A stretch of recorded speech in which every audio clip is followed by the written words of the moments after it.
If you are watching the video, thank you for watching. We have a podcast called The Council every Tuesday, 9 a.m. Pacific Standard Time. Links in the description. Cool. So, The 800. Now, a lot of people probably haven't heard of this movie, but it made news last weekend because it debuted in China with an opening in one weekend of $112 million in COVID. So that was Thank you, incredible. sneaky box office. Yeah, exactly. So and also the Chinese government had made this movie like reshoot because it was depicting China not how they wanted. So I don't know how accurate it is either. But I went to go see this the other day. It was pretty busy, and I really enjoyed it. I thought it was really, really good. I really like Asian movies. I think they're incredibly well made. And this one was amazing. I wouldn't say amazing. It was really fun. The cinematography was absolutely stunning. It was, I think, the most beautiful movie I saw this weekend out of all the ones we're going to review. It was just absolutely gorgeous. There was a shot of a warrior on a horse in a field with the sunset, and it was just incredible. Also, this movie is like wall-to-wall action. It's a war epic, and it's just, there's so much action that you're sitting there and you're never bored or distracted. And even, it's in, I think, Mandarin or Cantonese. That doesn't distract you, that doesn't take you out of the film because there's so much action. It's like how Hollywood films do very well in China because it's a lot of action, not a lot of dialogue. It's the same thing with this one.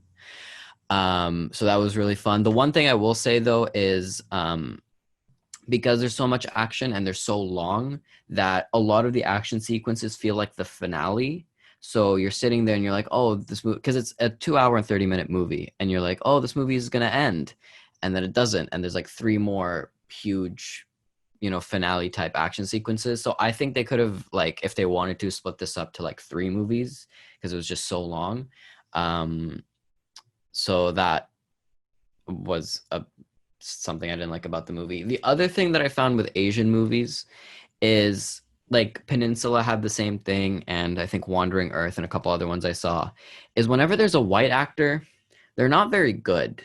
And I don't know if it's the actors that they find or it's the direction, because I don't think, because a lot of times with Asian movies, it's a lot of like overacting, if you know what I mean. Like, that's kind of their style. But when it's in English and it's a white actor, it doesn't feel right. It feels like there's something off. And I think here, this was probably one of the worst examples of this, of just the actors did not do a good job. And there's so many of them in this movie because I think the British are in China during this war or something. So there's just a lot of them, and they didn't do a really good job. But yeah, that's my review of The 800. I really liked it. As I said before, it was reshot, so I don't know how accurate it is, but just in terms of going there and having a good time with all that action and the beautiful cinematography, I think it's worth a watch. Oh, do I go to the next one? Well done, darling. Who's the white actors in this movie? You wouldn't know them. I don't know. Oh, random bad white person. Exactly. Yeah. Yousef, did you give your rating for the film? Oh, right, rating. I'd give The 800. I'll give it an 8 out of 10. It was a fun time. I just wish that they would have shortened it a little bit. I liked that it's wall-to-wall action. And also it was really good action. Like, it was choreographed really well. It was shot really well. Like, not just the angles, but the way the camera moved. And it's gruesome, not really gruesome, but like they actually show you what happened. It's not like somebody gets in an explosion and it's just one little, cut on their forehead. So I like that. Oh, hey, thanks for watching. And remember, full episodes are available wherever you get your podcasts. With new episodes Tuesday at 9 a.m. Pacific Standard Time, links in the description box. And be sure to subscribe and hit that bell to stay caught up to date with The Council. Boys, I'm excited.